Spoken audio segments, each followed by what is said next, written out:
感谢居港 Metropoli 新闻的各位观众们，仍然和本人 Fiana Huang。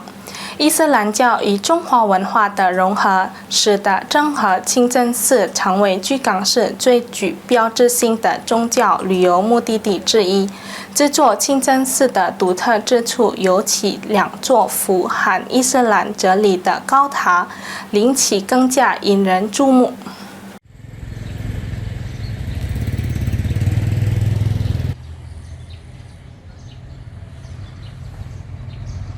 郑和清真寺也被称为郑和Sriwijaya清真寺，自2005年在居港市成立以来，以其独特的建筑风格而引人注目，和谐地融合了伊斯兰文化和中华文化。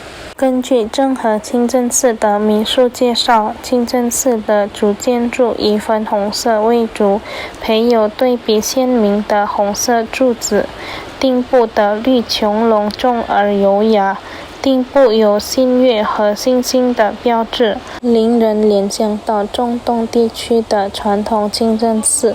更为特别的是，清真寺有两座与宝塔相似的高塔，分为被命名为 Hablu Mina Allah 和 Hablu Minanas， 象征着人与上帝以及人与人之间的关系。Jadi kita ada di sini ada kelihatan dua menara kanan dan kiri.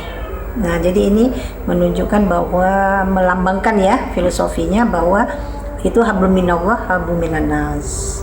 Tingginya itu 17 meter, 17 rakaat ya. Itu tingkatnya 5 tingkat. 5 tingkat. Iya, sholat. 清真寺独特的中国建筑风格使其具备了独特的吸引力，成为居港市宗教和文化的标志性建筑之一。Tasnim Rahman, PAL TV。